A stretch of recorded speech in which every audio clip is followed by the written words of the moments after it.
has been really a strange series of events that have revolved around ammo over the last 4 or 5 years. And I really wholeheartedly believe that the reason there's so much just strange things, we'll get into what's going on with ammo here in a second, but the reason that's going on is because even way before that, the government has tried to control guns. They've tried to control who can have them, what they can have. They definitely want to know what you have. Most of the government wants a registry bad, and there's little efforts on trying to establish that, but most of those have been challenged in court because for the most part, our freedom to carry and hold guns and have guns have been upheld, and our freedom to restrict what the government knows about our guns has been, for the most part, upheld. Now, we could talk about what the government knows about your guns in a whole other video. I don't believe, and I don't really see a scenario where they would know what kind of guns I have and so on. Do they know I own guns? I'm sure they do. Do they know what kind of guns and how many? I don't believe they do. So what the government has done as they've chiseled away at our Second Amendment rights through guns is they realize, well, wait a second, the court isn't protecting ammo like they're protecting guns. That's a big deal because now what we're seeing is there is a control of ammo. And it's not just the government, it's the private sector getting in on it as well.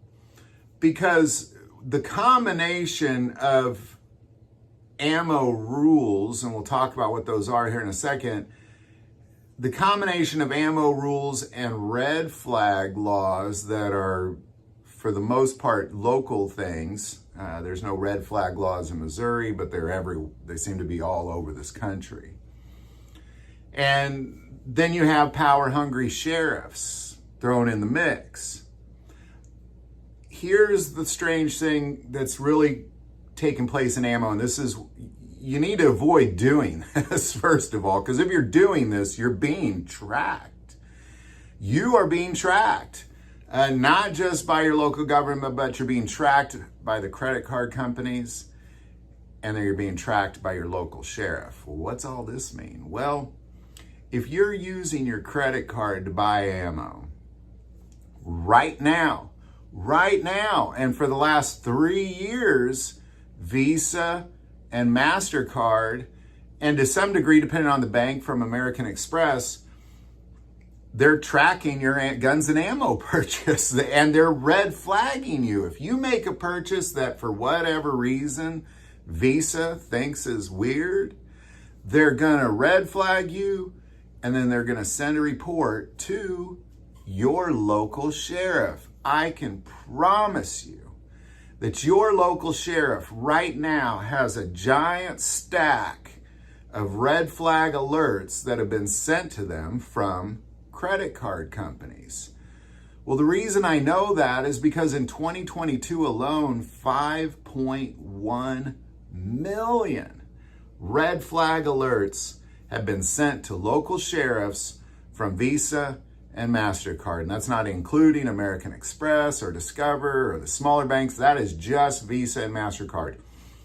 5.1. So if you're using your credit card to buy guns and ammo, and unless it's something like I bought a gun this year, but if you bought a couple guns this year or you bought lots of ammo this year, I can promise you there is a red flag alert from your credit card company with your local sheriff. 5.1 million, that's a big one. Now, here's the problem with that. I'm in Jackson County, Missouri, so I'm kind of in the Kansas City County, so our local sheriff is a city sheriff. I don't really know anything about him, to be quite honest. I couldn't tell you his political affiliation or anything. I don't even know his name, to be quite honest. I'm just being honest.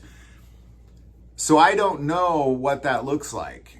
But once you get into the outskirts, into the country in Missouri, I can almost guarantee that the sheriff is filing that in the garbage, most likely, but not all of them. Not all of them. And then you get into places like California, New Jersey, Illinois, New York. You get to places where you got, no pun intended, trigger-happy sheriffs who can't wait to exercise their power and authority over you and submit you and take your guns. They can't wait to do that. I can promise you there are thousands and thousands and thousands of sheriffs all over this country. They get a red flag alert and they live in a red flag law county or a city or whatever it is, state. They're coming for your guns. They're coming for your guns. That's what they're going to do. And the red flag laws, I've said this before, they are by far the most dangerous thing to the Second Amendment, simply because all they have to do is think of you as dangerous, and they can take your guns. No due process, no day in court. Eventually you'll have your day in court, but it's take the guns first, like our presidents have said in the past. Take the gun. I like take the guns first, and then you go to court. That's always what the government wants. It's the biggest threat to the Second Amendment. Well, why? Well, think about it for a second. Nazi Germany was very, very gun friendly, but there was a moment in time where they decided that the Jews were just a little too dangerous. So if you were a Jew, you lost your gun rights, and they took your guns. And that's how it all began. Here in the U.S., the Indians are dangerous. We got to take their guns. What if there's a day where Christians are deemed dangerous? We got to take their guns. This is the problem with red flag laws, is it usually leads to a tyrannical, murderous government. Usually is what they take your guns, then they take your life, and they take your freedom. This is how it all plays out. And and you have the private sector feeding it. So don't allow them to feed this system. Go to the ATM, get some cash. It's just as good as money. Take it in, buy your ammo with cash, buy your guns with cash. Stop using credit cards.